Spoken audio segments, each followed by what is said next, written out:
Sanibonani guys, igama Nqabileni baselama zibela e-Inimba angomhla ka-8 May. Ayike guys, emva kokuthi uZoleka eqhwabaze uqhawe amakazi yeyi edlathini, uke wayisola-ke guys, wathi hawu kodwa mntanami qhawekazi, ngiyaxolisa qhawe, lapho sekulate. Qhawe umane wambuka kabi, wathi oh, this is how far you can go ukungicontrola mama, yonke lento le uyenza ngoba ufuna ukungicontrola. Wathi akunjalo qhawekazi, wathi le idea mama eyami, ndizoyithatha ndiyise lapho endifuna ukuyisa khona and akho nto ongayenza ngaleyo nto. Waqeda lapho wabuka uZethu, wathi asambe Zethu, azama ukumchazisela uZoleka ukuthi no mntanami, hhayi ukuthi ngifuna ukukucontrola. Wathi ma, where was I in your 20s when you were big and making big decision, wenza ngisho ama-decisions akubeka internationally? Where was I? Manje wena usufuna ukufika uzocontrola ubomi bami, nami I'm at the same age as you were when you were busy going internationally to pursue your dreams. Ay guys, uqede lapho wabuka uZethu, wathi asambe Zethu, asambe. Wamane wathi uZethu, ilantshi yami isiphelile, nami ngicabanga ukuthi-ke ngihambe manje, wena hlala la and sort out things with your mother. Yo guys, kushubile. Uthe suka lapho uZethu wabaleka. Ube ukuphuma kuZethu guys, ayi le ndaba yasingenelelo Lazarus. Umane wabahlalisa phansi umama nomntwana, washo kahle ukuthi hey, akumelanga sixabanise usapho, kumele siqhamuke nesigqibo ngasayo yonke lento le. Washo uqhawekazi wathi umama uzama ukungicontrola tata, ndiyayazi manje ingxaki kamama ukuthi intoni. Umama ucinga ukuba mina ngizomane ngithathe le idea ebese ngiyam-outshine, ebese-ke mina ngiba mkhulu kunaye. Wathi uZoleka uthi kunomona? Wathi ewe kaloku wena mama, ndiyabona ukuthi ufuna ngihlezi njalo ngimncane wena umkhulu, khona-ke kuzoloke kunconywa wena, yingakho ungafuni ngiyithathe le idea ngiyise phesheya. Ayi-ke guys, wamane wathi nje uLazarus, no guys, there is no need for ukuthi sixabane kangaka. Guys, kubonakale ukuthi uqhawekazi hayi cha, kezwa mshini girl, she's spreading her wings and she's flying. Akana ndaba ukuthi ubani uthini. Uhambile-ke waqoqa umthwalo wakhe walibhekisa le emzini wayise uHlathi. Bathe nje besathi bayadla nje isapha, nangu uqhawekazi efika ngobumnyama eqhuba ama-suitcase. Wonke umuntu bekade curious, efuna ukwazi ukuthi hayibo kwenzakaleni manje enganeni, isigxosho ba ebusuku kangaka. Kodwa-ke uqhawe bekade engafuni exoxela muntu, injabhisi ibibhala ebusweni, akekho bengaboni ukuthi lo mntwana khona into eyenzakalile emgxoshile la ehlala khona, kodwa bamvumela ukuthi ahambe uyolala ayixoxe indaba ngakusasa. Guys, kusileke ekuseni, thekusa nje, hawu oHlathi benothumeka bashaya inkunzi malanga yi-breakfast, befuna kahle ukuthi uqhawe athi edla ngala ukudla okushibilika kamnandi ebeyikhipha iy'ndaba zokuthi kwenzakaleni phezolo. Hhayi-ke uthe ehlala phansi nje, hayi utata wakhe wamthakazela, wambiza ngoMafungwashe.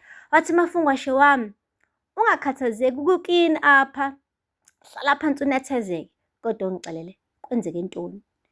Wazama ukugwajazwa uqhawe, kwathiwa thetha mntanami, ukokwenu ngoku. Washo kuqhawe ukuthi hhayi, mina nomama silwile. Wathi nilwile? Kubuza uThumeka. Wathi nilwela ntoni? Wathi ngoba mina bengifuna ukuqala ikampani yami. Wathi uHlathi, chini inkampani yakho? Uthi akusilona igxathu elikhulu lelo for wena? Hayi mntanami, okunokuba uphazamile, phela igxathu elikhulu lona leli impela, uyicingisisile kakuhle lento. Wabona uqhawe ukuthi no, labantu nabo bamvuni. Kwamane kwangena i-call ka-Azande, wathi sorry guys, I need to take this. Wabephuma guys ngomnyango eyo-answer ifoni ka-Azande. Uthe nje u-Azande embuza ukuthi ukahle, after what happened yesterday, are you okay? Wathi ewe ngi-right, ngifuna nje ukukutshela ukuthi I have made up my mind, ngi-ready ukusebenzisana kanye nawe. I am sure these are good news to you. Hhayi-ke obviously u-Azande-ke, it was very good news to him.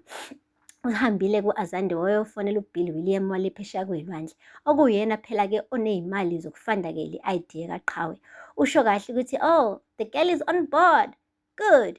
All right, so now tell me, is this company under your name? What's Azande? Yes, everything is under my name. What's very, very good. So now we have to make sure that nobody knows about this idea. Okay, it doesn't go to anyone's ears but ours. We need to keep it low until everybody believes that this is our idea. Shuthi kahle kahle vele this was planned all along ukuthi uqhawe bazomhlitha le idea. Benze sure ukuthi ayiphumi ngaphandle kungakaziwa kahle kahle ukuthi abanikazi bayo obani. Ooh, guys. And another thing-ke bikade show uzoleka ukuthi vele uqhawe is owing Khusela-Tech. Uma usebenza eKhusela-Tech noma yiphi idea ofika nayo kumele wazi ukuthi ibelonga eKhusela-Tech noma thiwa ismart kangakanani. So ushilo uzoleka ukuthi this idea belongs to us. It's not yours because you got this idea under Khusela-Tech. You signed the contract. So mewukuthi uyayithatha le idea uyisa somewhere else, that would mean kuzomele sithatha ama-legal actions against you because ushilo wena usayine i-contract usebenza laphaya ukuthi awuzuputshuza lutho olwenkampani ulise somewhere else. Guys, kushubile-ke ngoba-ke kungena uLazarus kusanjalo wabuza ukuthi uphi uqhawe, ebuza u-Azande. Azande wathi, I don't know where she is. Wathi, oh cha unesibindi, yazi wena uyilitshi, uyincukuthu wena, uncela igazi lengane incane, thatha i-idea yayo, funda uphoyizeni ngoba nakho ufuna ukufika le phezulu esicongweni, ufuna ukutshela ukuthi wena le nto yakho kuthatha ama-shortcut iyona ezokuqumba phansi. Wathi Azande hehehe, shortcut, me nama-shortcuts. Wathi ewe kaloku angithi wena waqala nge-Ingcukana Industries ufuna ukuthi inkampani ibhilde wena uqhamuka usuzongena uhlale phezulu. Akupheli lapho, ubonile ukuthi uhlulekile kwi-Ingcukana Industries manje usufuna ukuthatha le idea yakaqhawekazi kancane ingane yami ufuna ukuyisebenzisa yena. Wathi ingane yakho hayibonini kaloku angithi wena uyazi ukuthi ushaye eceleni awuyitholi ingane. Wathi ya kufanele ukhulume kanjalo, angithi nawe awusiyona indoda uyinkwenkwe umfanyana nje omncane ongazi ukuthi la emhlabeni kumele uyisebenzele yonke into manje uyithola. Wathi oh yazini manje get out of my house. Wathi which house? Lo mzi katata kaloku, you inflated boy. Kuyimanje usuchoma ngomuzi uthi umuzi wakho nalo muzi katata awunalutho wena. Guys, hayi amagama abuhlungu andize emoyeni. Asazi ukuthi ubani ozokhetha ama-feelings abuhlungu uma kanje ngoba iloyo utshinga ibhomu, omunye guys utshinga ummese, omunye utshinga inhlamvu like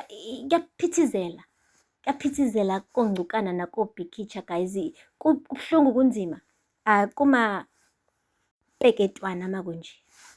Hayi-ke guys, nangoku Azande ese-register inkampani-ke yakhe entsha sha eyibiza ngegama lakhe, eyibiza nge-Azande Ngcukana company ebazi kahle ukuthi uyintshontshe koqhawe.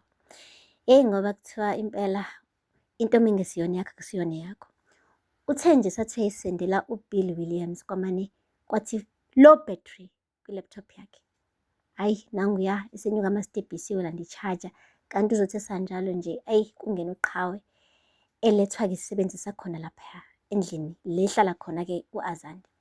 Uthe mefika nje uqhawe ememeza Azande akekho Azande, wayithela kwi-laptop ene-information yekhampani yakhe yonke and kubonakala nanefoni ukuthi hhayi ubhuti ubebhizi communicator noBill Williams. Kodwa uthe methi uyayibukisisa kahle-ke le registration yale nkampani wafica igama la Azande lona lodwa elaqhawe lingekho guys. Hhayi uthe u-Azande buya, uqhawe bekade sebhonga njengebhubesi guys elikhafula umlilo. Wathi we Azande, why is this company registered under your name? Why is my invention under your name? U-Azande wagwinya mathe, kwaphela amazwi emlonyweni. Because ngampela ubengakacabanga ukuthi uzoqamba mapha amanga mhla liphuma leli qiniso. Futhi ubengazi nanokuthi uqhawe uzoshesha kangaka ukuthola. But guys, njengoba ngishilo, into uma ingadalelwanga wena kusuke kungesiyona yakho.